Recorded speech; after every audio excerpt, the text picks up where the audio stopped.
C'est une grâce pour nous. C'est pourquoi tout à l'heure, moi, il disait que je suis dans la joie. Tous les chrétiens, toutes les sœurs, tous les frères doivent pouvoir être joyeux. Car souvenez-vous, la parole de Dieu a dit, réjouissez-vous dans le Seigneur.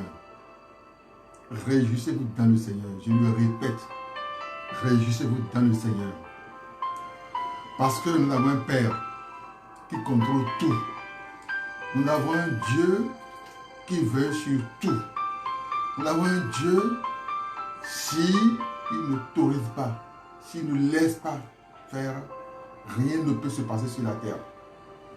Nous avons lu cela dans le livre de Lamentation de Jérémie, chapitre 3, quand le Seigneur dit que lui, s'il n'ordonne pas quelque chose, la chose ne peut jamais arriver.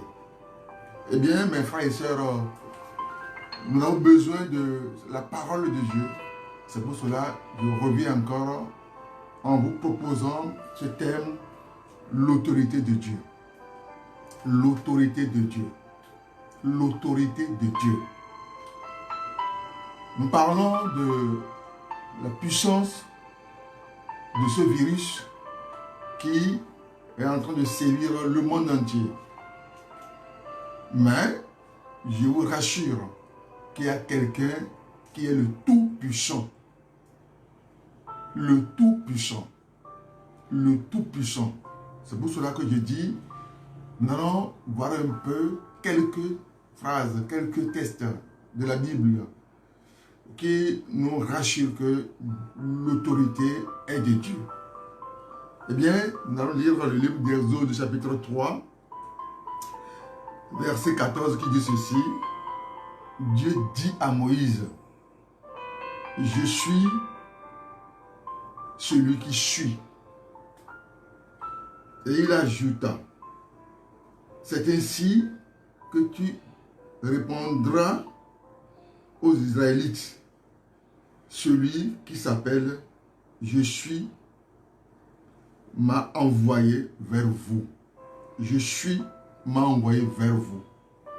Je suis m'a envoyé vers vous. C'est Dieu qui est tout. Vous connaissez bien l'histoire de Moïse et l'histoire du peuple d'Israël.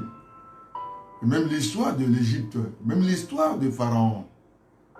Pharaon qui pensait qu'il a le pouvoir sur toutes choses. Pharaon qui pense que c'est lui qui règne. Mais non, comme Pharaon n'a aucun pouvoir sur le peuple d'Israël, sur la création de Dieu, comme je vous le dis, coronavirus n'a aucun pouvoir devant le nom de Jésus-Christ. C'est pourquoi je vous dis ceci, Dieu exerce son autorité. Et c'est ce qu'il a fait d'ailleurs. Vous vous souvenez très bien, parce que nous sommes dans l'ère, dans le moment pastoral, pascal, je vais dire, dans le moment pascal, Jésus est ressuscité. Il y a une puissance là, il y a une autorité que Dieu a exercée là, sur le corps de Jésus-Christ. Il a une autorité que Dieu lui-même a exercée là, pour que le corps de Jésus ne puisse pas être gardé par la tombe. Le corps de Jésus ne puisse pas être retenu dans le séjour des morts. Le corps de Jésus ne puisse pas être retenu par la pensée diabolique, parce que l'ennemi a planifié pour que le corps puisse ne plus revenir à lui. Mais Dieu a exercé son autorité pour que Jésus-Christ soit ressuscité. Gloire à Dieu. De la foi que nous avons en la personne de Jésus-Christ, car sans la résurrection, notre foi serait vaine. Notre foi serait vaine. Il n'y a pas de salut. Il n'y a pas de salut. Mais Dieu qui connaît toutes choses, Dieu qui sait que le monde qu'il a créé, Dieu qui sait que l'homme que nous sommes, qui a mis pour gérer ce monde-là, Dieu sait que ces hommes que nous sommes, nous puissions être sauvés par son Fils Jésus-Christ au travers de la résurrection. Alors, donc, je suis en train de parler de l'autorité de Dieu. Regardez un peu aussi le livre d'Ésaïe, chapitre 40, verset 25. Dieu dit ceci. À qui me comparerez-vous? À qui me comparerez-vous pour que je lui ressemble? Pour que je lui ressemble. Dit le Saint. Levez les yeux en haut et regardez. Qui a créé ces choses? C'est celui qui fait sortir leur armée au complet.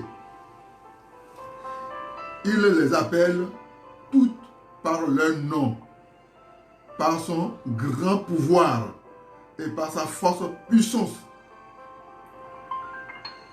Pas une qui fasse défaut. Rien ne fait défaut. Et c'est pour cela, je dis, nous avons la responsabilité de nous réjouir. Nous avons la raison de nous réjouir de ce que nous appartenons à ce grand Dieu. Nous ne devons pas fléchir du tout. Nous ne devons pas avoir peur de ce qui se passe autour de nous. Notre vie appartient au Seigneur. Vous devez comprendre cela. Et c'est ce que le peuple d'Israël avait commencé par comprendre. Si nous continuons toujours à lire Exode chapitre 3, la Bible dit, dans le verset 7, l'Éternel dit, j'ai bien vu la misère de mon peuple qui est en Égypte. J'ai bien vu. Pourquoi tu as peur? Quand le Seigneur dit, il te voit, il t'a vu. Pourquoi je dois avoir peur? Je ne suis pas maître de mon sommeil. Tu n'es pas maître de ton sommeil. Tu n'es pas maître de ta respiration. Tu n'es pas maître de moments que tu as traversé. Non, mais c'est le Seigneur. C'est celui qui t'a envoyé sur cette terre. C'est pourquoi mon frère et ma soeur, reviens à toi-même. Il y a quelqu'un qui est au-dessus. Et il veille au quotidien. Dieu veille au quotidien. Dieu veille au quotidien. L'Éternel dit, j'ai bien vu la souffrance ou la misère de mon peuple qui est en Égypte. Si nous considérons que le monde dans lequel nous sommes est l'Égypte, le monde dans lequel nous sommes, par le péché, par la désobéissance, connaît tous les fléaux, comme coronavirus, et que tu as le pouvoir. Tu as le pouvoir. Dieu, le pouvoir que Dieu a, l'autorité que Dieu a. Il a conféré cette autorité à son Fils Jésus. Il a conféré à Jésus. Jésus n'a pas gardé cette autorité-là par devant lui-même. C'est pourquoi la Bible dit que Dieu a donné tout pouvoir sur...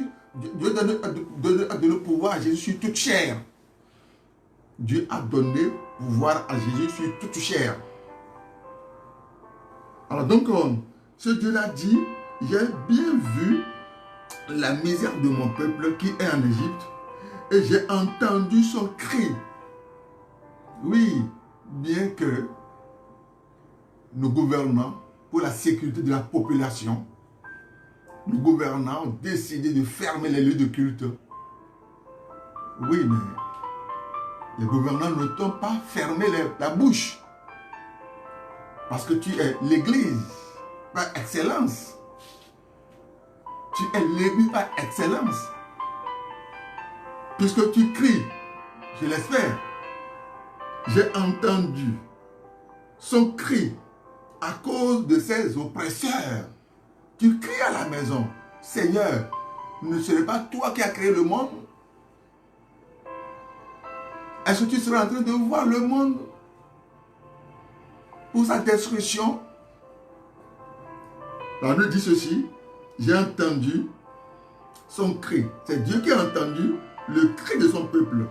à cause de ces oppresseurs, car je connais ses douleurs. Je suis descendu pour le délivrer de la main des Égyptiens. Je suis descendu. Le Seigneur est descendu. Par tes cris, Dieu va encore exercer son pouvoir, son autorité. Par tes cris, par la foi que tu as, parce que tu comptes sur l'autorité de Dieu, parce que tu comptes sur la personne de Jésus-Christ, parce que tu comptes sur la résurrection de Jésus-Christ, parce que tu comptes sur le pouvoir que Dieu a donné à Jésus-Christ, eh bien, Dieu va nous délivrer de ces fléaux. Dieu va délivrer son peuple, son église. L'église de Dieu est vivante. L'église de Dieu est vivante. Toi, tu n'es pas mort, tu ne mourras pas. L'église ne mourra pas. Non. C'est à cause de l'église que Jésus-Christ est arrivé sur cette terre. C'est pour cela que vous avez lu, lorsque le prophète Isaïe parlait, il disait, oui, ce qu'il a reçu de Dieu. Dieu qui lui dit, à qui me comparez-vous? À qui me comparez-vous pour que je lui ressemble? On ne peut pas comparer Dieu à qui que ce soit. À n'importe quel président, à n'importe quelle autorité terrestre. Non. Dieu est Dieu. S'il vous plaît, chers frères et sœurs, ôtons de nous, de notre cœur, la peur. Car notre vie ne nous appartient pas. Ôtons, enlevons et cherchons à mener une vie de sanctification, une vie de pureté, une vie de sanctification, une vie de pureté, telle que le Seigneur veut que nous soyons. Menons cette vie-là et attendons Dieu s'il ne nous viendrait pas au secours. Oui, il nous viendra au secours. Il nous a dit, si nous approchons, dans Hébreux chapitre 4, verset 16, il a dit, si nous approchons de lui, il va s'approcher de nous. Et il va nous secourir au temps convenable, au temps voulu, au temps opportun. C'est le moment maintenant. Parce que nous avons besoin de lui. On a besoin de la présence du Seigneur. On a besoin de ce que Christ soit à nos côtés. On a besoin de la présence du Saint-Esprit. On a besoin de ce pouvoir qu'il incarne lui-même, Dieu. Nous avons besoin de cela. Et il est prêt. Dieu est prêt. C'est pour cela que, si vous voulez aussi, nous pouvons lire le livre de Amos chapitre 5. Verset 12 dit ceci, car Dieu le sait, vos crimes sont nombreux. Dieu sait. Hein? Les crimes de l'humanité. Dieu sait les crimes de l'humanité. Il sait. Dieu sait les crimes de l'humanité. Il sait. Rien n'est caché à lui. Tout est nu. Tout est nu à découvert. Tout est nu. Rien n'est caché au Seigneur. Mais il est amour. Dieu est amour. Il nous a promis. Il nous a dit qu'il ne nous abandonnera pas. Il nous a promis qu'il ne nous abandonnera pas. Bien frères, mes frères et sœurs dans le Seigneur, si nous pouvons revenir avec le cœur de chair, le cœur d'amour, il est compatissant. Si nous pouvons lire ce livre-là dont je vous ai parlé, Hébreux chapitre 4, verset 16, cela va nous faire plaisir. Approchons-nous donc avec assurance. Hébreux 4, verset 16. Approchons-nous avec assurance du trône de la grâce afin d'obtenir miséricorde et de trouver grâce en vue d'un secours opportun. Ce secours-là, nous en avons besoin. Et il est du Seigneur.